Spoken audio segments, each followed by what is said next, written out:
करिश्मा! करिश्मा! करिश्मा!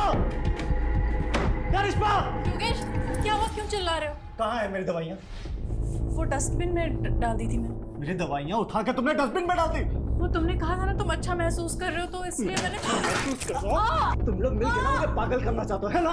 ये करना चाहते हो ना तुम लोग? ऐसा क्यों करना चाहोगी? मैं तुझे छोड़ूंगा नहीं, बिल्कुल भी नहीं छोड़ूंगा। योगेश, योगेश, छोड़ करिश्मा को। छोड़ करिश्मा। शांत हो जा, शांत हो जा। एक लंबी सांस ले, एक लंबी सांस ले। देख बेटा, हम दोनों का तेरे अलावा कौन है? हम तेरा भला चाहते हैं और तेरे अच्छे सेहत की कामना के लिए ही मैं वैष्णो देवी गई थी ना। और आज भी हम दोनों इसीलिए ही जगराता में जा रहे हैं। करिश्मा, तुझे ब्यूटी पार्लर जाना था ना, जा हुआ पार्लर। मैं तुझे जगराता में ही मिलूंगी। जी माँ। जा।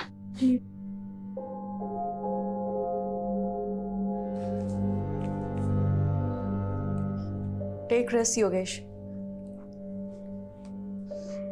झूठी। बिल्कुल, वो झूठी ही है। देख लूंगी मैं उसे, लेकिन तू शांत रहा कर। ये ले, तू आराम से बैठ के चाय और नाश्ता कर ले। मैं जगराता जा रही हूँ, तेरे लिए बिरयानी बना के रखी है, गरम करके खा लेना। हम दोनों सुबह तक आ जाएंगे, ठीक है बेटा? ये ले।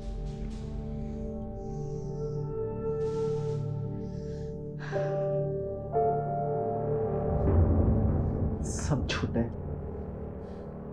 सब।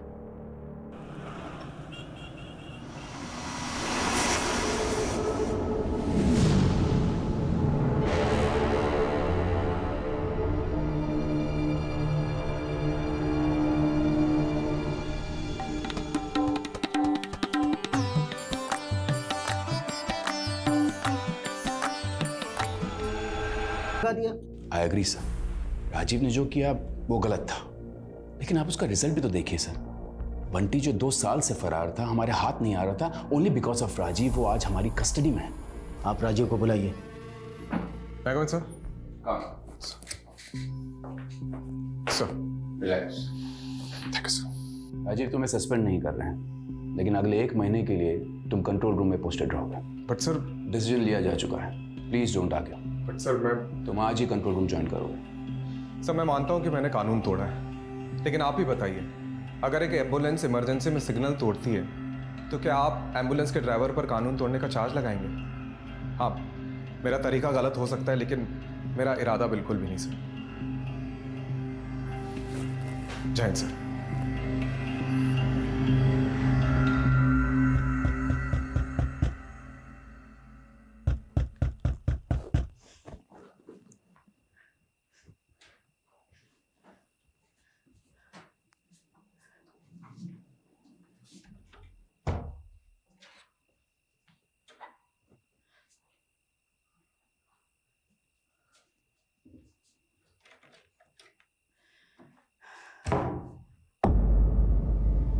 योगेश, बेटा तू?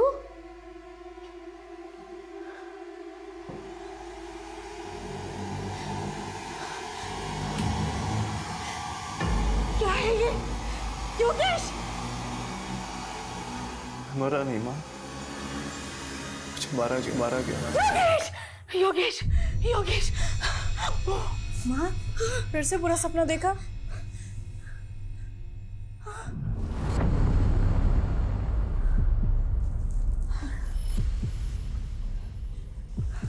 आप पानी पीजिए।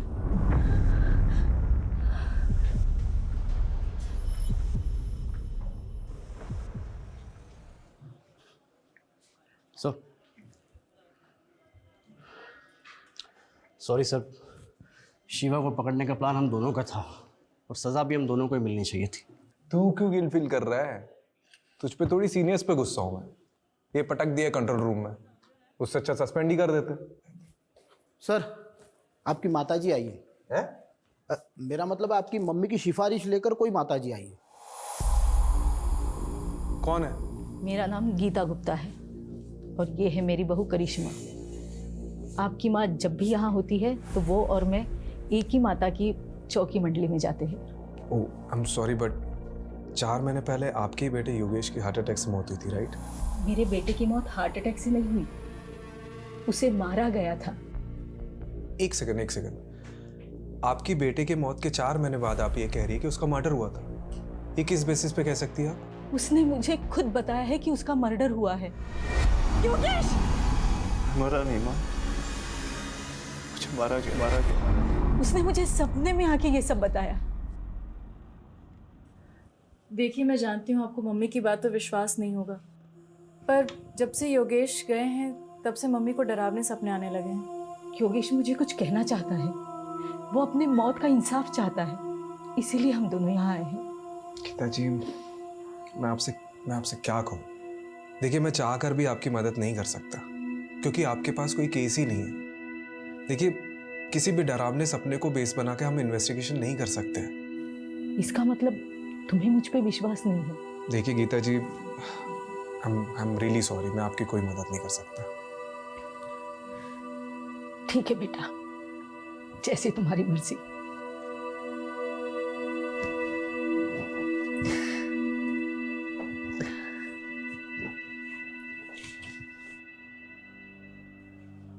आंटी जी की कहानी काफी फिल्मी थी।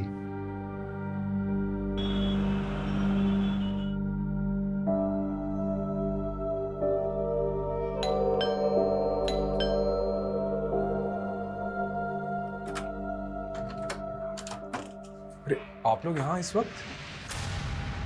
बेटा वो अंदर आइए। हाँ माँ जी बोलिए। योगेश के गुजरने से 2 दिन पहले उसका फुल बॉडी चेकअप हुआ था। अब देखिए, वो बिल्कुल तंदुरुस्त था, फिर ऐसे कैसे अचानक उसे हार्ट अटैक हो सकता है? देखिए माँ जी, आपको ही पता है कि आजकल 25-26 साल के लड़कों को भी हार्ट अटैक आ जाता है। वर्क प्रेशर है, स्ट्रेस की वजह से भी हो सकता है। राजू बेटा, मैं समझ सकती हूँ कि मैंने जो सपने में देखा उसे सच मानना तुम्हारे लिए मुश्किल होगा, लेकिन मुझे भी ये सब भुला पाना मुश्किल है।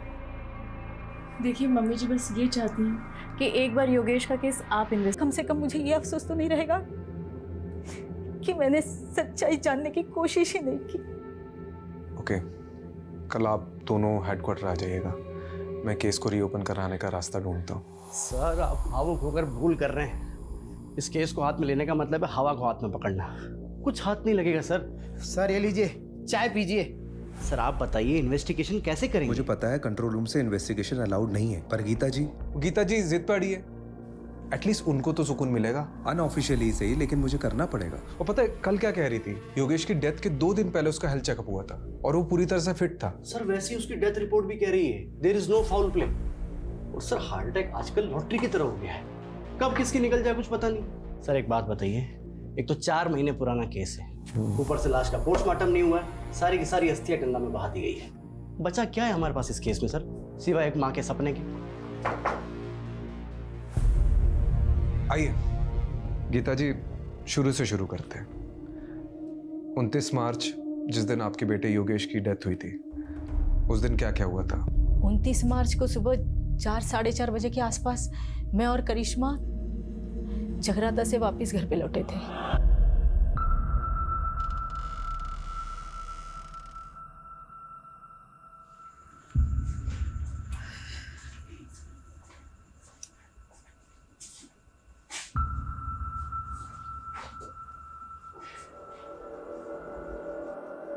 योगेश, योगेश,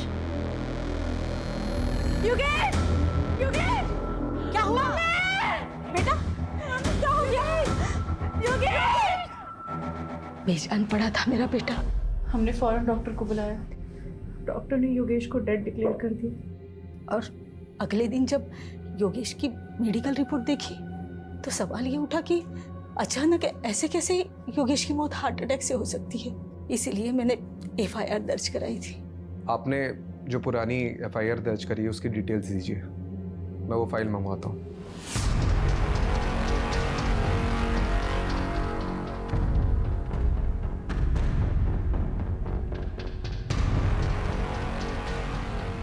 केसरी ओपन हो रहा है, इसलिए योगेश की इंश्योरेंस क्लेम पास होने में थोड़ा वक्त लगेगा, लेकिन तुम्हें पैसों की चिंता करने की कोई ज़रूरत नहीं।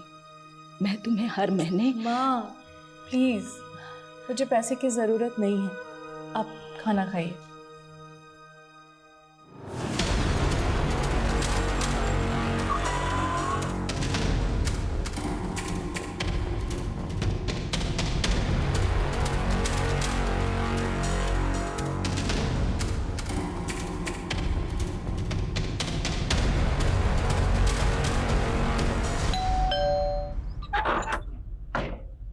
हेलो, योगेश का कमरा देख सकता हूँ अगर आपको कोई प्रॉब्लम ना हो तो।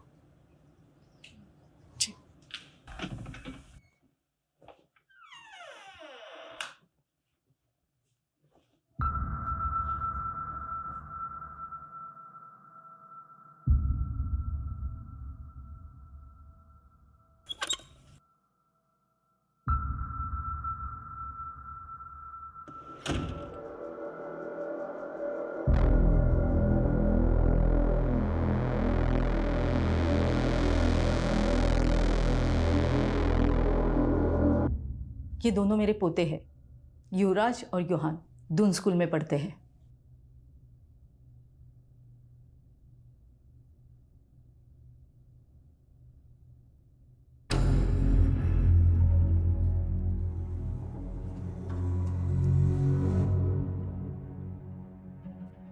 ये कौन है? विवेक, योगेश का दोस्त और बिजनेस पार्टनर भी।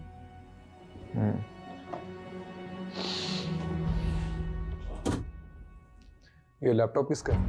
योगेश का। करिश्मा जी, आपके पास योगेश की कोई फोटो होगी उस दिन की जिस दिन उसकी डेथ हुई? मेरे बेटे युहान ने अपने भाई के लिए लिया था। युवराज का बोर्ड एग्ज़ाम था, इसलिए वो अपने पापा को आखिरी बार देखने नहीं आ पाया था। योहान से कांटेक्ट करके वो फोटो मुझे भेज दीजिए। और भी कोई वीडियोस या फोटोज़ लिए गए होंगे विधि के समय तो वो भी भेज दीजिएगा। मैं ये लैपटॉप और हार्ड डिस्क लेके जाता हूँ, कुछ इन्फॉर्मेशन मिल सकती है।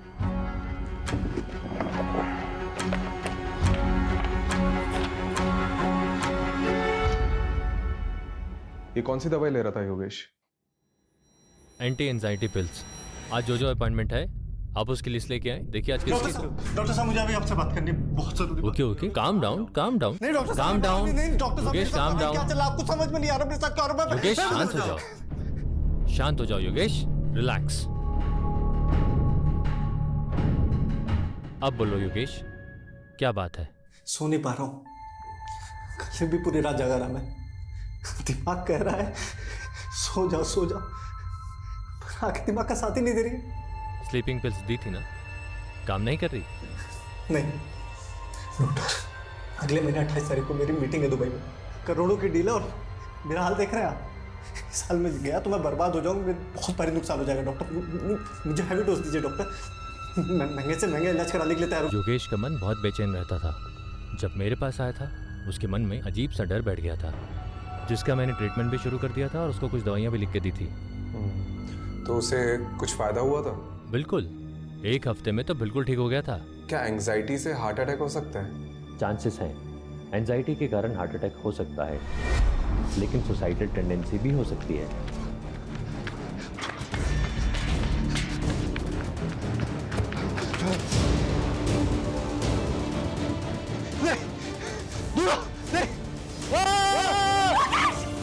योगेश! योगेश! माँ, फिर से बुरा सपना देखा?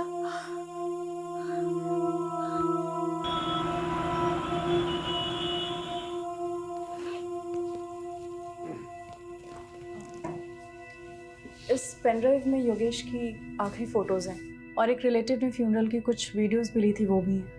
Okay, thank you.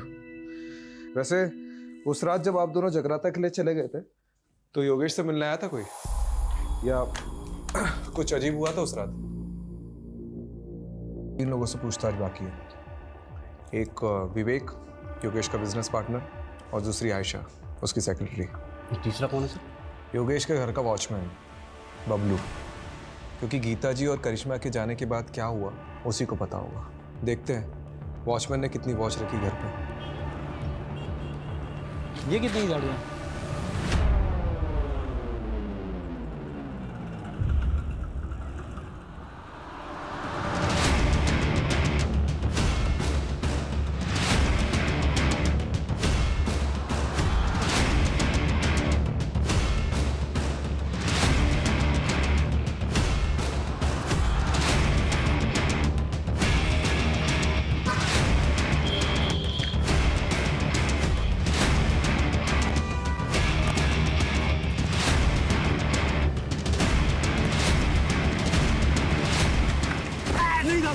मैंने कुछ नहीं किया था, मैंने कुछ नहीं किया, मुझे कुछ नहीं किया ना?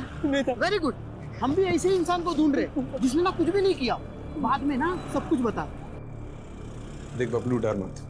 अब ठीक से याद करके बता कि 28 मार्च को योगेश के घर में कौन कौन आया था, कौन गया था और क्या क्या हुआ था। वो दिन बड़ा ही बेकार दिन था। एक के बाद एक तमाशे हो रहे थे योगेश साहब के घर पे।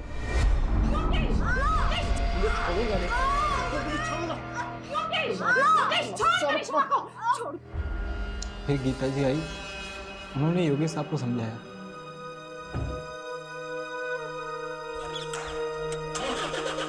उसके बाद करिश्मा मैम चली गई। ये करिश्मा मैम घर से कितने बजे निकली थी? लगभग 5:30 बजा होगा साहब, क्योंकि मैं वही टाइम पे चाय पीता हूँ। और उसके बाद क्या हुआ था? फिर 7 साढ़े 7 बजे मैंने एक और झगड़े की आवाज़ सुनी। क्या है ये योगेश? तूने अपनी माँ को इतना बड़ा धोखा दिया, मेरे नकली साइन करके अपनी पुश्तैनी जमीन बिकवा दी। क्यों इतना ओवर रिएक्ट कर रही हो माँ? तुम क्या करती हो जमीन का? मुझे बिजनेस में जरूरत थी पैसों की तो मैंने उठा के बेच दिया, और वैसे भी तुम्हारे मरने के बाद तो वो जमीन मेरी होने वाली थी ना, तो क्या गलत किया? अरे तो मुझे बता दिया होता, मेरी नकली साइन क्यों की? इसी मेलो ड्रामा से बचने के लिए कि पापा की आखिरी निशानी है, पुश्तैनी जमीन है, ब्ला ब्ला ब्ला ब्ला। तेरे पापा का अरमान था उस जमीन को पापा लेके। नहीं रहे अब सारे फैसले मुझे करने हैं। अब आपको संभालना भी मुझे है माँ। मैं आपको अच्छे से नहीं संभाल रहा हूँ क्या? आजकल के बच्चों को देखिए, वो अपने माँ बाप को उठा के वृद्धाश्रम छोड़ाते हैं, लेकिन मैं ऐसा नहीं हूँ माँ। मैं आपको संभाल रहा हूँ, है कि नहीं माँ? गीता मैम के जाने के बाद विवेक साहब और आयशा मैम आए थे, यही करीब 9 साढ़े 9 बजे।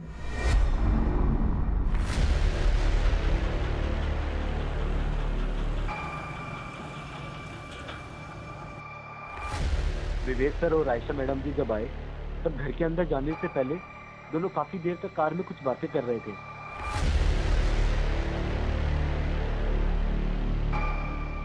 थोड़ी देर बाद वो अंदर चले गए साहब।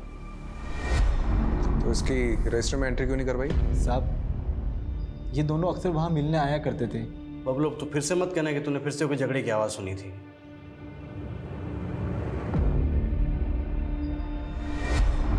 योगेश बहुत हो गया तेरा।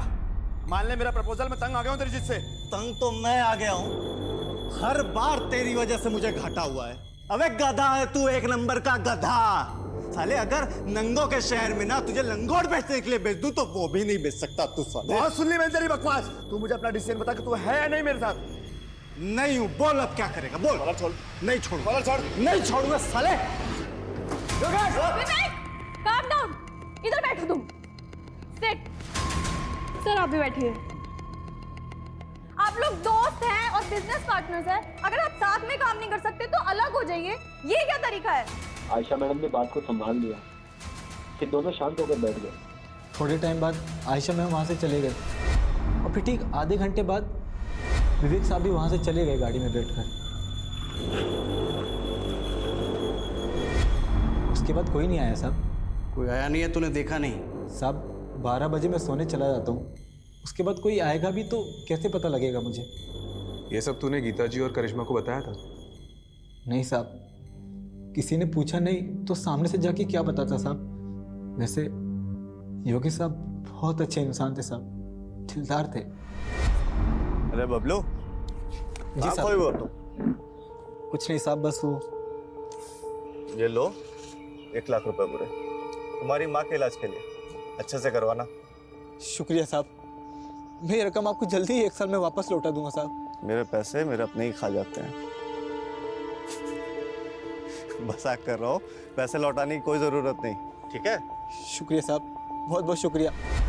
आपको ये सब सच लग रहा है सर? मुझे तो ये सब कहानी लग रही है। नहीं रस्तोगी जी, मुझे सिर्फ ये कहानी नहीं लग रही, इसमें कुछ ना कुछ तो सच्चाई है। जी सर, आप सही थे, काफ़ी सारी नई चीज़ें निकल कर आई है इसमें। पता है, मैंने ये सोचा भी नहीं था कि ये केस ऐसे पलटेगा। पहले तो ये सिंपल हार्ट अटैक का केस लग रहा था, लेकिन अब 3 सस्पेक्ट सामने आए। पहला तो वो विवेक, योगेश का बिजनेस पार्टनर। जी सर, वो आखिरी इंसान जो योगेश के घर से बाहर निकला था। हाँ सर, हो सकता है आयशा मैडम भी मिली हुई हो सकता है, क्योंकि आयशा और विवेक योगेश के फ्यूनरल पे नहीं गए थे, और ऊपर से करिश्मा ने जो विवेक का नंबर दिया है वो भी स्विच ऑफ आ रहा है। दूसरा सस्पेक्ट एक करिश्मा हो सकती है, क्योंकि इसके योगेश से बहुत ज़्यादा झगड़े होते थे। सर, तो फिर ये तीसरा सस्पेक्ट कौन हो सकता है? योगेश की माँ गीता गुप्ता। देख, हो सकता है उन्हें जो भी सपने आ रहे हैं वो कहीं ना कहीं उनके ही अंदर का गिल्ट है, जो उनको चैन से सोने नहीं दे रहा है। लेकिन सर, वो खुद ये केस रीओपन करवा के अपने लिए मुसीबत क्यों खड़ी करेगी? कमलेश, उन्हें भी यही लग रहा हो कि हम भी यही सोचकर बैठे रहेंगे और उन पर डाउट नहीं आएगा, इसलिए वो खुद सामने से आई और केस को रीओपन करवाया। हाँ, नहीं बताया मैंने योगेश और मेरे झगड़े के बारे में, लेकिन इस झगड़े से योगेश की मौत का कोई लेना देना नहीं है। देखिए, लेना देना है या नहीं है वो तो इन्वेस्टिगेशन के बाद ही पता चला। खैर, आपने हमें पहले कुछ बताया नहीं है, तो अभी बता दीजिए। उस रात तेरे पापा का अरमान था उस जमीन को लेके। पापा नहीं रहे अब सारे फैसले मुझे करने हैं, अब आपको संभालना भी मुझे है। माँ, आपको बुरा तो लगा होगा योगेश के इस बर्ताव से। मेरा बेटा गुस्से में कुछ भी बोल देता था, लेकिन वो दिल से बुरा नहीं था। उस दिन जब मैं बाहर गई थी तो उसने मुझे थोड़ी देर बाद मैसेज किया था। हाँ, ये देखिए। जी कुछ नहीं, आगे क्या हुआ? सर, उसके बाद मैं पार्लर गई और 8 बजे के आसपास मैं मम्मी जी से जगराते में मिली। हाँ, जगराता में करिश्मा पूरा वक्त मेरे साथ में ही थी। मुझे समझ नहीं आ रहा मुझे यहाँ क्यों बिठा के रखा है। आयशा जी, राजीव सर के पास टाइम कम है और डंडे ज़्यादा। ये देख रही हैं आप श्वेता जी को? इनको डंडा देकर आपके पीछे लगा देंगे। देखिए, आपके बॉस योगेश का पार्टनर विवेक फरार है, अब उसको तो हम पकड़ लेंगे। आप बस सिर्फ इतना बता दीजिए कि 28 मार्च को जब आप योगेश के घर पर गई थी तो योगेश और विवेक के बीच में झगड़ा हो रहा था, वो किस बात को लेकर हो रहा था? कमलेश जी सर। कुछ बोला इसने? हाँ सर, बोलने वाली है ना। सर, विवेक और योगेश सर ने मिलकर एक प्रॉपर्टी खरीदी थी जीवन नगर में। विवेक चाहता था कि वहाँ की झोपड़ियों को तुड़वाकर जल्दी से जल्दी काम शुरू किया जाए और वहाँ पर कब्जा कर लिया जाए, लेकिन योगेश सर चाहते थे कि ये सब लीगली हो। बस इसी बात पर इन दोनों में झगड़ा हो गया था। विवेक, calm down, इधर बैठो तुम। Sit. सर, आप भी बैठिए। आप लोग दोस्त हैं और बिजनेस पार्टनर्स हैं। अगर आप साथ में काम नहीं कर सकते तो अलग हो जाइए। ये क्या तरीका है? आयशा जी, आपको क्या लगता है ये विवेक ने वाकई में योगेश का मर्डर किया होगा? सर, मुझे नहीं पता। उस दिन मेरी माँ बीमार थी और वो हॉस्पिटल में एडमिट थी और मुझे उस दिन जल्दी निकलना पड़ा था। लेकिन हाँ, जिस दिन हम योगेश सर के घर जा रहे थे तब विवेक बहुत गुस्से में था। इसके सर पे ना सच्चाई का भूत सवार है। एक जमीन के लिए इतना वेट नहीं कर सकता मैं। देखो विवेक, तुम्हें योगेश सर से थोड़े ठंडे दिमाग से बात करनी चाहिए। क्या ठंडे दिमाग से बात करूं मैं? अच्छा, एक बात बताइए, कहीं आपने तो छुपा के नहीं रखा है विवेक को? नहीं सर, ये आप क्या कह रहे हैं? देखिए आयशा जी, अगर आप हमारी मदद नहीं करेंगी तो हम भी आपकी मदद नहीं कर पाएंगे। जो भी जानती है वो सीधा सीधा बता दो, वरना ये। अच्छा, ये श्वेता के बारे में पता है? अच्छे से बता दिया सर। मिलना चाहोगी?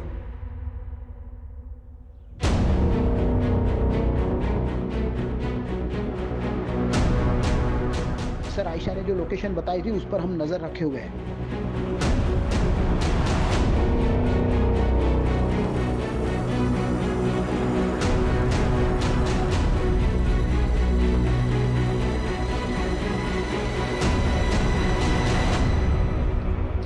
विवेक, विवेक मार खा के बोलेगा कि बोलने के बाद मार खाएगा? चॉइस तेरी है। देख, हमें सब पता है कि योगेश की मौत में तेरा ही हाथ है। बहुत नफरत करता था ना उससे।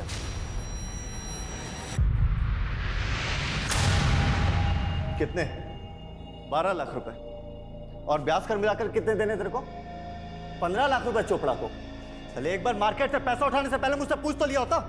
इस साले ने अपनी गाड़ी तक बेच दी। अब तुम शांत। चुप, कोई नहीं बीच में बोलेगा। योगेश माँ आप भी चुप, एकदम चुप माँ। इससे गलती हुई है और इसे इसकी गलती की सजा मिलनी चाहिए। क्यों साले, है ना? ये है तेरी गलती की सजा। नई गाड़ी तेरे लिए। पर योगेश, अरे रख, चोपड़ा को मैंने आधे पैसे दे दिए हैं और आधे उसको तू देगा, ठीक है? और अब ये सब सारी चीजें खत्म कर और चुपचाप मेरे साथ बिजनेस में आ जा। चुप, चल आ जा। सर मैं क्यों उसे मारूंगा? योगेश और मैं तो भाइयों की तरह थे। हाँ, हम दोनों साथ में बिजनेस करते थे, लेकिन हम दोनों की सोच अलग थी, इसलिए हम दोनों के बीच में झगड़ा होता रहता था। मैं तो उसे कभी मारने का सोच भी नहीं सकता। आज मेरे पास जो कुछ भी है वो सब योगेश का ही तो है। भाई मानता था ना उसे, तो उसके फ्यूनरल पे क्यों नहीं गया? सर उस रात हमारे बीच में बहुत झगड़ा हुआ था, और जब मुझे पता लगा कि उसी रात उसे हार्ट अटैक आया तो मुझे लगा कि सब कुछ मेरी वजह से हुआ है। मैं बहुत गिल्ट में था सर, इसलिए नहीं गया। गिल्टी तो हम भी मान रहे हैं। उस रात को योगेश के सर पे फ्लावर वास फोड़ने वाला था ना तू। आयशा ने हमें सब कुछ सच बता दिया है। नहीं सर, मैं ऐसा क्यों करूँगा? हाँ, हमारे बीच उस रात को बहुत झगड़ा हुआ था, लेकिन आयशा के जाने के बाद मैंने और योगेश ने दिल खोलकर बातें की थी। और सर उसने मुझे अपनी तकलीफ के बारे में बताया था। कैसी तकलीफ?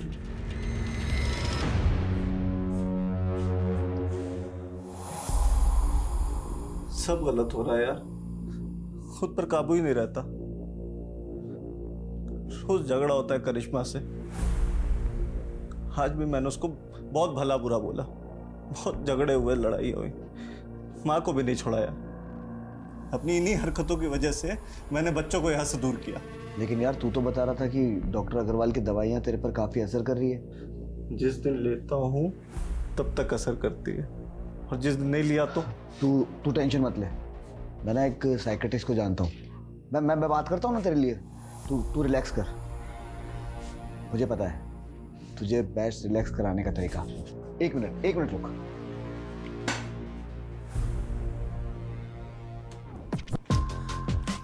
तेरा फेवरेट गाना, तेरी फेवरेट ड्रिंक के साथ में इससे बेस्ट रिलैक्सेशन कोई चीज हो ही नहीं सकती।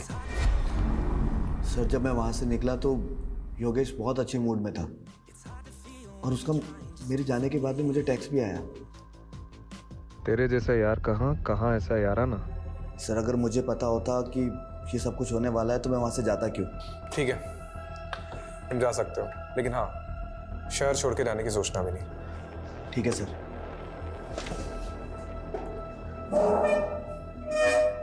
सर वो मुझे आपको कुछ बताना है। सर योगेश की मम्मी गीता आंटी, एक्चुअली एक ज़माने के अंदर मेरे पापा और योगेश के पापा बहुत अच्छे दोस्त थे, लेकिन जब उनकी शादी गीता आंटी से हुई तो उनका बिहेवियर बिल्कुल चेंज हो गया। और फिर जब कॉलेज में मेरी और योगेश की मुलाकात हुई तो हम दोनों भी बहुत अच्छे दोस्त बन गए और सब कुछ नॉर्मल हो गया। सर वो हार्ड डिस्क ओपन हो गया है। कुछ मिला? सर अभी तो देखना शुरू किया है, बहुत सारे वीडियो है। हेलो, हाँ ठीक। सर कोई बाबा का एड्रेस मिला है जिससे योगेश कोई शक्तिवर्धक दवाई लेता था। शक्तिवर्धक दवा? और ये बाबा कौन है? ये बालक योगेश हमारी औषधियां ग्रहण करता था साहब। कैसी औषधि? बहुत दुर्लभ औषधि हैं और बहुत कीमती भी। ऐसी क्या खास बात है इस औषधि में? ये औषधि मानव को महामानव बनाती है साहब। खाते ही व्यक्ति के शरीर में ऊर्जा का संचार होने लगता है। ऐसे मान लो कि जैसे 10-10 हाथियों की शक्ति उसके अंदर आ गई हो। बहुत अद्भुत औषधि है साहब, बहुत अद्भुत। अरे यार कितनी वीडियो है रे बाबा। योगेश के लैपटॉप से कुछ मिला? अरे सर देखते देखते मेरी आंखें बटन हो गई। अभी भी कम से कम 20 वीडियो है। जितने भी वीडियो देखे ना सबके सब वेकेशन और प्रेजेंटेशन के थे। फिर भी सर ट्राई करता हूँ।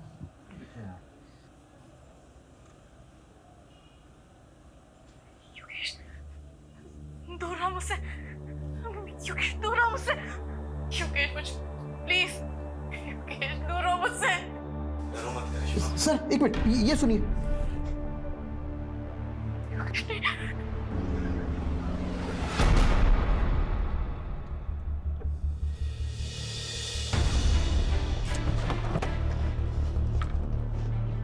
कहा ना मैंने, हर हस्बैंड वाइफ की तरह मेरे और योगेश के बीच में भी प्रॉब्लम्स थी एंड इट्स नॉर्मल।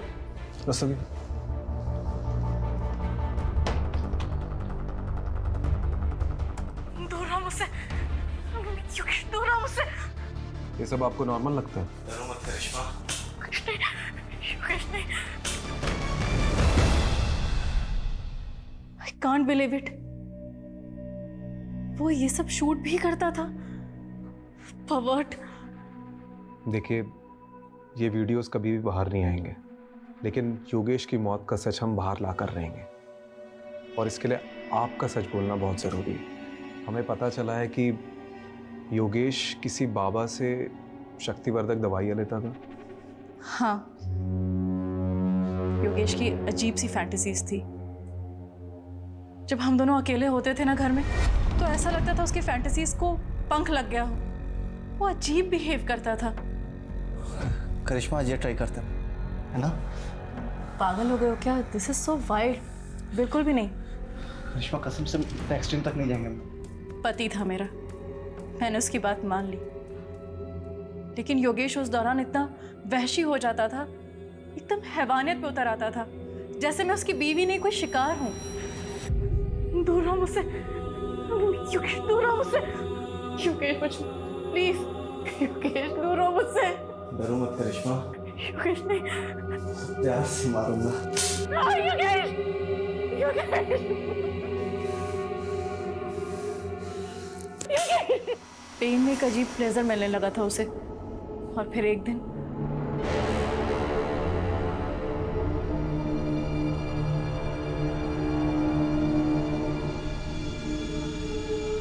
योगेश, क्या कर रहे हो तुम? छोड़ो। इसमें मुझे मर जाओ। योगेश, योगेश,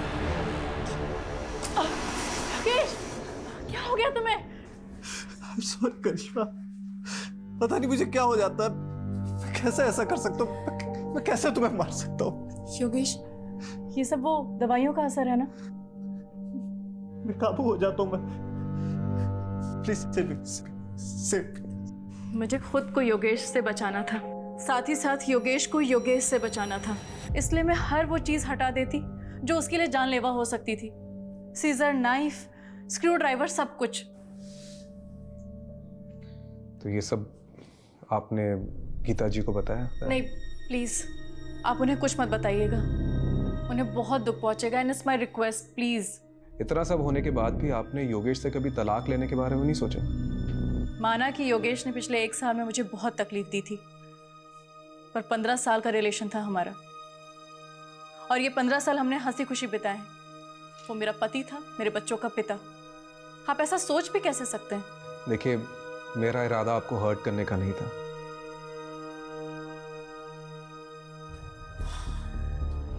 मुझे ये योगेश का कैरेक्टर समझ में नहीं आ रहा।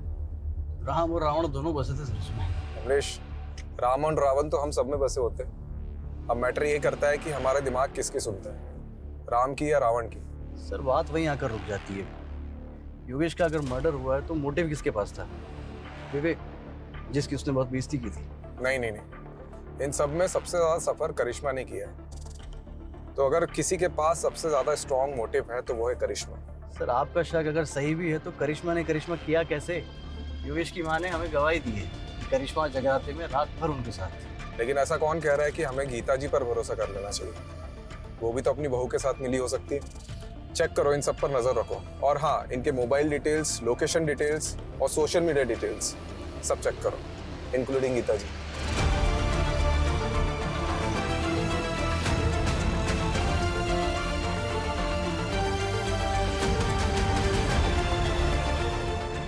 एटर्नल लव 50-50 क्या नाम है? अरे सर सारे सस्पेक्ट की सभी सोशल मीडिया अकाउंट पे स्कैनिंग की, उसमें से एक ऑनलाइन स्टॉकर हाथ लगा है। एटर्नल लव 50-50 पिछले कई साल से एक करिश्मा को सोशल मीडिया पे स्टॉक कर रहा है। 2 साल पहले भी इसने करिश्मा को कुछ मैसेजेस किए सर जब ये करिश्मा कॉलेज में थी ना तो मिस दिल्ली रह चुकी थी। तू क्या इतने सालों बाद ये फिर से आ गया? कुछ भी। अरे सर ऐसा ही है, ये स्टॉकर ने कितनी बार करिश्मा को प्रपोज भी किया था, पर कुछ टाइम बाद करिश्मा के डांटने पर इसने मैसेजेस करना बंद कर दी। इसका प्रोफाइल तो देखो, है कौन ये? है कौन ये? लगता है ये H&F जिम का मेंबर है। रस्तोगी, ये जिम के मेंबर्स की लिस्ट निकालो। कितने लोग हैं? 5000 के आसपास लोग हैं। मेरे गांव से भी ज्यादा लोग तो तुम्हारी जिम में हैं।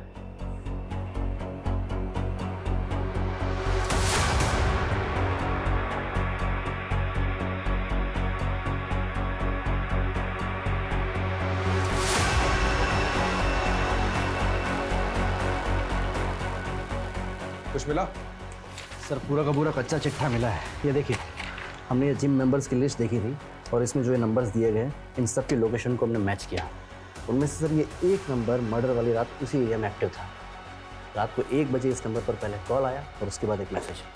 ये नंबर अटेंड नब का है? सर इस नंबर की हमने और डिटेल्स निकाली तो इसकी ब्राउजिंग हिस्ट्री से पता चला कि ऑनलाइन इसमें कोई ड्रग के बारे में सर्च किया गया था। हो सकता है इस ड्रग का इस्तेमाल योगेश के हार्ट को जमाने के लिए किया गया हो,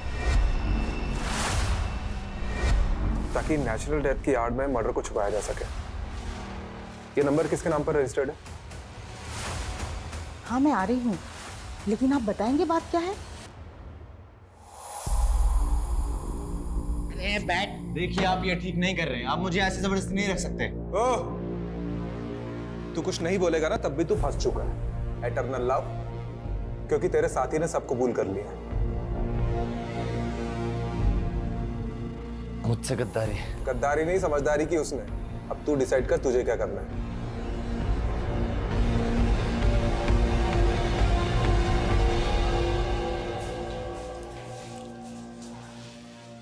जी मैं जा सकती हूँ। अरे रुकिए, पहले ये वीडियो देख लीजिए।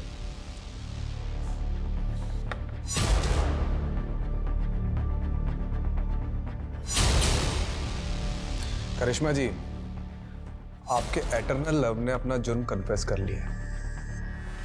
और वो केमिस्ट जिससे आपने ब्लड थिकर खरीदा था, उसका भी पता हमने लगा लिया है। मेडिकल से खरीदा था ना, तो ढूंढते ढूंढते पैर दर्द करने लग गए मेरे। करिश्मा जी, अब तो कन्फेस कर लीजिए, थोड़ी सजा कम हो जाएगी। सब कुछ ठीक होता, लेकिन माँ को सपने आने लगे। सपने में योगेश देखने लगा।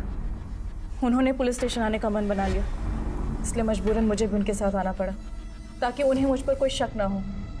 करिश्मा, अगर तुमने सब कन्फेस नहीं किया होता ना तो हम लोग बच जाते। कोई सबूत नहीं थे इन लोगों के पास। आकाश, तुमने पहले कन्फेस किया, इसलिए मेरे पास कोई रास्ता नहीं बचा।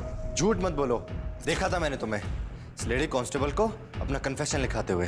बेवकूफ, मैं बस उसे इन्फॉर्मेशन दे रही थी। अरे लवबर्ड्स, झगड़े क्यों कर रहे हो? हाँ, तुम दोनों की थोड़ी गलती है। वो तो हमने प्लान किया था तुमसे सच उगलवाने के लिए। करिश्मा जी ने एक दूसरा नंबर भी ले रखा था जिसके बारे में हमें नहीं बताया, और उस नंबर की लोकेशन रात को 1 बजे योगेश के घर की थी। उस नंबर से हमें और भी इंफॉर्मेशन मिली है, लेकिन ये भी जरूरी था कि तुम दोनों अपने मुंह से उगलो।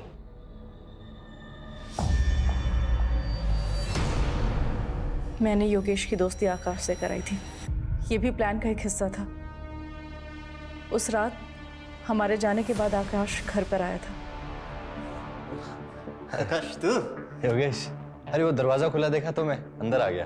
ये देख स्कॉच लाया हूँ, महफिल जमाते हैं। जा किचन से ग्लास लेके चल। मैं लाया।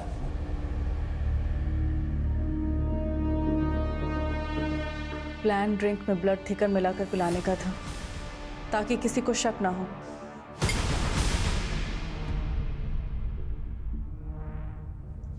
लेकिन योगेश को शक हो गया। तुमने इसमें कुछ मिला है क्या? नहीं तो सब ठीक तो है। तुम लोग कौन हो बे? बबला! मैं जगराता में थी, लेकिन बेसब्री से आकाश के कॉल का इंतजार कर रही थी। जब काफ़ी देर तक कॉल नहीं आया तो मुझे टेंशन होने लगी, और मैंने मम्मी से वॉशरूम का बहाना मारा और पीछे के रास्ते से घर लौटी। मम्मी, मैं वॉशरूम से आती हूँ। जब मैं घर पहुंची तो देखा कि योगेश अकेला सब पे भारी पड़ रहा था। योगेश! करिश्मा, अच्छा हो तुम आ गए। पुलिस को फोन करो। योगेश! ये आकाश मुझे मारने के लिए आए। तुम्हें कुछ नहीं हुआ है, शांत हो जाओ, मैं आ गई हूँ ना, मैं आ गई हूँ ना।